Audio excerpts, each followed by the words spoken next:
Alam mo namang, sanggol ka pa lang nung iniwan ka ng papa mo dahil doon. Tapos gusto mo, Kung dahil po doon nagawa niyang iwan ng sarili niyang anak, ibig sabihin, kahanga-hanga talagang pagiging isang hunter. hindi maikakaila. Anak ka talaga ni Jing. Ang huling pagsubok para makausap uli ni Gon ang ama, ang hanapin si Jing sa World 3 at mapuntahan. Isa yung pagsubok na mas mahirap pa sa anumang pangangaso. Sa kasaysayan ng mga hunter, siya ang pinakamagaling na hunter sa lahat.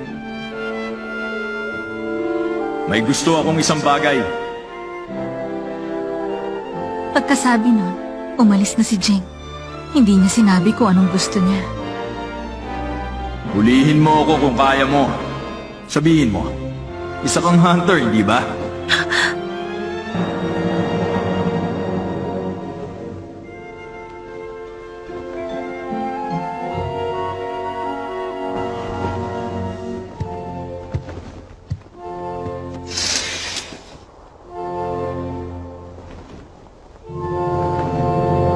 Jing,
Gusto mong akyatin tong puno? Hindi pwede yon. Wala ka pang 18, hindi ba? Hanggang dito ka lang. Maliban na lang kung meron kang special license o certification. Huh? Huh? Isa kang pro hunter? Sa edad mong yan? Ay, gano'n naman pala eh. Sige, umakyat ka na. Bago yun, kailangan mo nga pala munang pirmahan to. Kahit presidente, kailangan pumirma dyan. Pangkaraniwang kontrata lang yan. Sinasabi dyan na wala kaming pakialam kapag namatay ka habang umaakyat.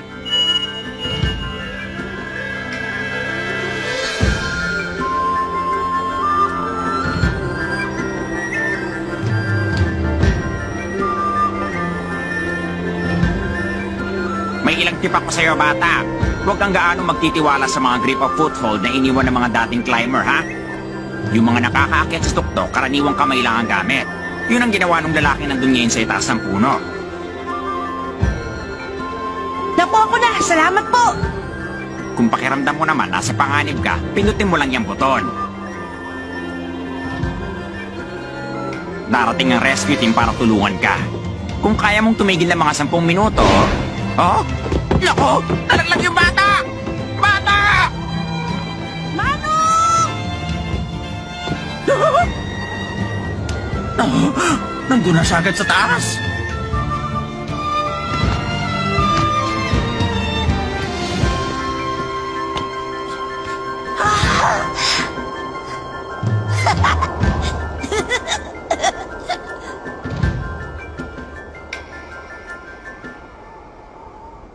Ang layo pa ng aakyatin ko.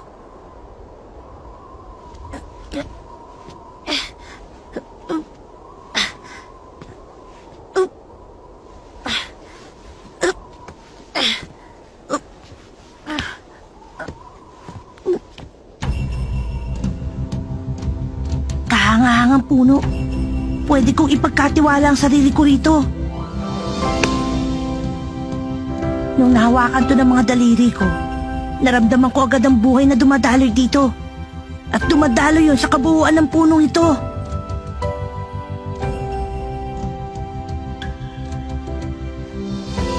Kaya ko to. Susundin ko lang ang bulong ng puno habang umaakyat.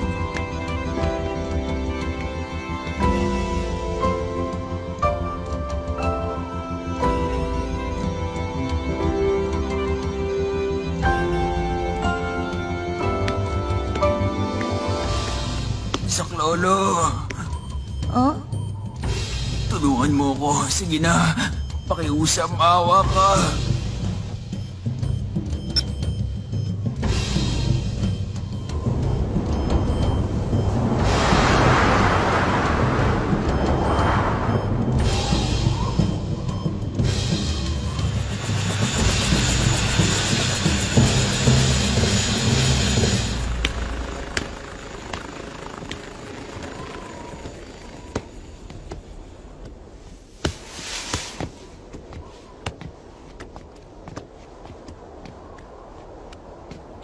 Konti na lang.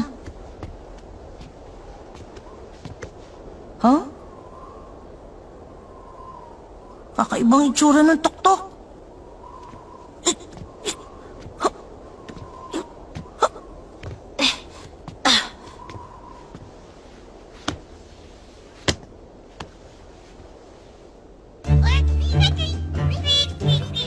Huh?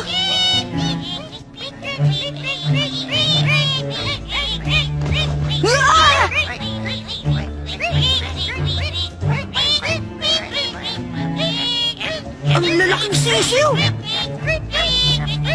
Natakot ako sa inyo, ha? Kumusta?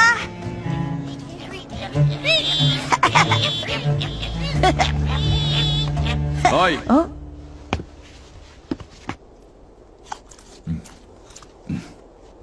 Napagod ako sa kahihintay. Jing! Mula sa 500 meter point, gaano katagal ka nakarating dito? Mga 20 minutes po. Pwede na rin. Total, unang beses mo pa lang naman pag-akyat dito eh. O Kain,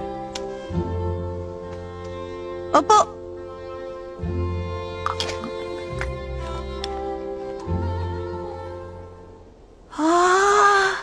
ang gandang tignan, hindi ba? Pag makulimlim ang langit, para yung dagat ng mga ulap. Oh. Jing, pwede magtanong? Oh, yun lang, baka hindi ko sagutin ang tanong mo. Yung sinabi mo ba na gusto mo? Ano ba yun? Yun ang bagay na hindi ko nakikita sa harap ko sa ngayon. Hindi mo nakikita sa harap mo?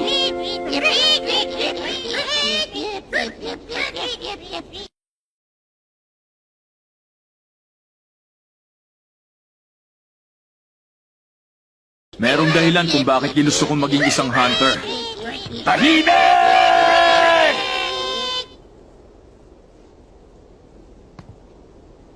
Ginusto kong maging isang hunter kasi nung panahong yun, yun lang ang pinaka-praktikal na paraan para makapunta ako sa lugar na gusto kong puntahan. Ang lugar na yun, ginamit ng hari at ng pamilya niya bilang isang libingan. Para makapasok, dapat kabilang ka sa isang mapagkakatiwalaang organisasyon at huwag mo ipagsasabi. Tapos, sarili mo lahat ng gastos, ikaw ang magbabayad. Sa madaling salita, hindi mo talaga masasaliksik ang buong lugar. Walang papayag na magbigay sa iyo ng pera nang walang inaasahang kapalit o kabayaran. Pero nakita ko yun bilang pagkakataon. Kapag naging mahusay akong pro hunter, hindi ko na poproblemahin ang pera. Nung naging 15 ako, nagtatag ako ng isang special non-profit organization para magsaliksik at ayusin yung libingan. Pero bago yon, pagkatapos ko makuha ang hunter license ko, 2 taon ako nag-research tungkol sa archaeology at nagbasa ng mga blog online. Para mabuo yung non-profit organization ko, kailangan ko ng mga 10 kakaibang nilalang. Yung hindi kailangan ng pera o kasikatan. Ang gusto lang nilang malaman ang katotohanan at yung mapagkakatiwalaan ng mga lihim. Ako yung tipo ng taong handang habulin kahit na anong kailangan ko. Sa sobrang focused ko, nawala na ako ng interes sa pangunahing layunin na hindi ko pa naaabot. Masyado bang malalim? Di bale, itutuloy ko lang ang kwento. Upo muna ako Ang mga taong nirecruit ko online at naging mga kaibigan offline, lahat sila mas matanda sa akin. Mga pangkaraniwang nag-oopisina, graduate students at naghahanap ng trabaho. Pagkatapos kong sabihin ang background ko at plano, lahat sila, tinulungan ako sa iba't ibang gawain para mabuo yung organization. At kahit konti lang ang pera nila, nag-donate din sila. Nang matupad ang pangarap namin at nakapasok kami sa loob sa unang pagkakataon, ang pinakamagandang parte para sa akin, hindi yung nasaksihan ko ang katotohanan sa likod ng libingan at nalaman ang mga sikreto nito. Ang pinakamaganda para sa akin, nung makita ko mga kasamahan kong masaya at kinakamayan ako.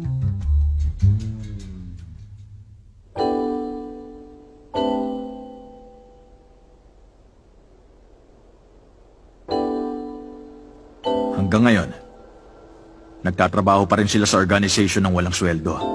Nagbibigay sa akin ng mahalagang impormasyon. Ang lihim ng libingan. Baliwala kumpara sa mga nabuo kong pagkakaibigan. Ang tunay na mahalaga, dumating sa buhay ko bago ko to ginusto.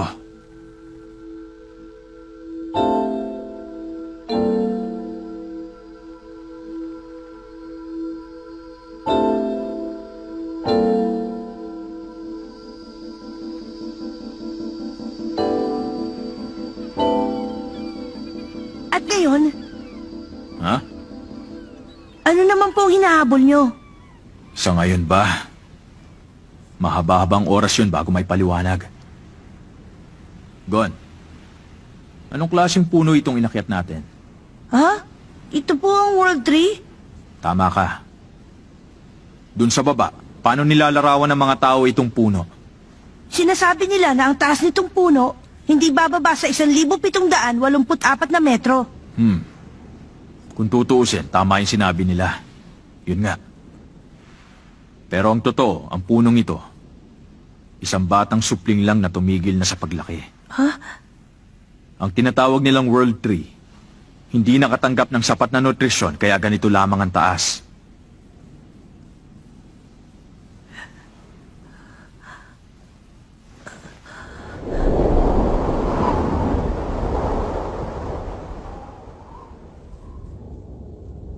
Ang tunay na World Tree, nakakaya ang init ng magma, nakayakap ang mga ugat sa bundok, nagpapatuloy sa paglaki, kahit lampas na sa atmosfera.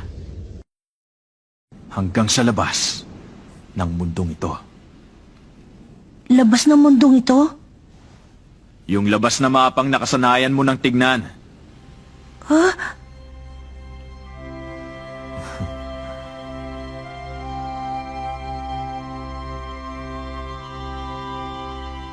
Yung Chimera ants na nilabanan nyo at ni Chairman Netero, mga non-native species mula sa labas ng mundong ito. Sila ang katotohanan na hindi tinuturo sa eskwelahan. Ang mga nilalang na may sariling bait, pinipiling hindi lumapit sa Pandora's box na yon.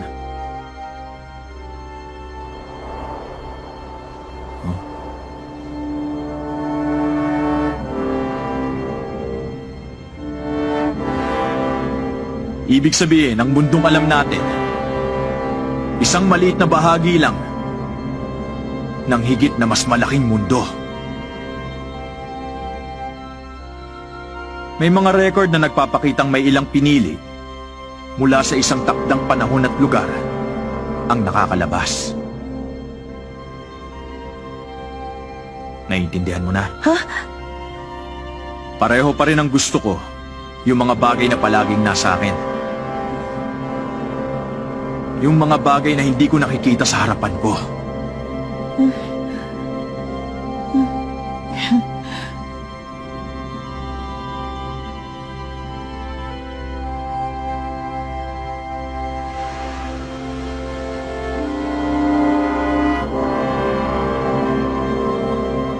Maraming kailangan para mailabas ng mundong ito. Meron akong 4 na alam bago ka makapaglakbay. Authorization, kaparaanan, qualification, at kontrata. Pero hanggang ngayon, ni isa ron wala pa akong nakukuha. Pero hindi naman ako nagmamadali dahil naaaliw ako sa paglalakbay. Masaya yon. Kaya sa hinaharap, kung sakaling magkasalubungan landas natin, magsaya ka sa mga pwedeng mangyari. Sulitin mo talaga. Dahil dun mo matatagpuan sa mga ganung pagkakataon ang mahalagang bagay na higit pa sa ginusto mo.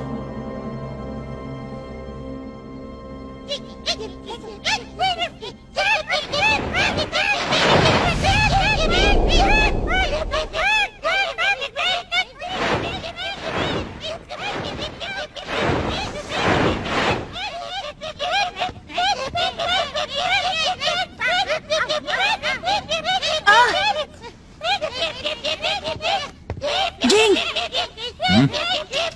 Eto, pinabigay ni Kite para isoli sa'yo. Kailangan ko raw sa'yo itong ibigay. Ganun ba? Sige.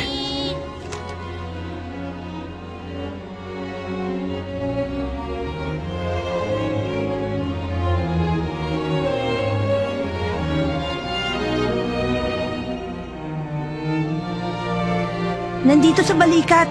Ang haba nga po ng pilad eh. Ito, tingnan niyo po to.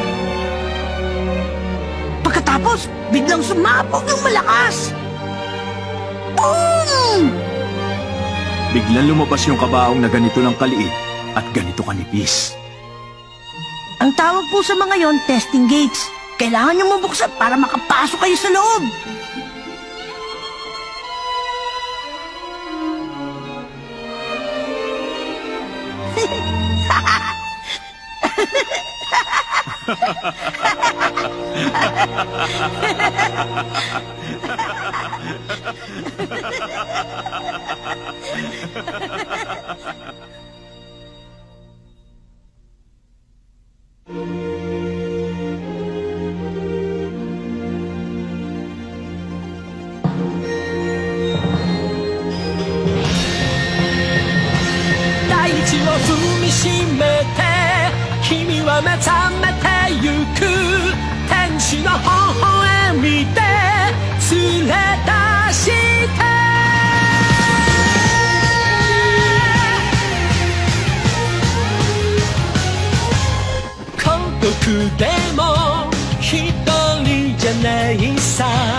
やり続けることに必ず意味がある You just try again 闇を抜けて You just go away 未来はいつも僕たちは待ってる大空駆け抜けて海原越えてゆけ天使の中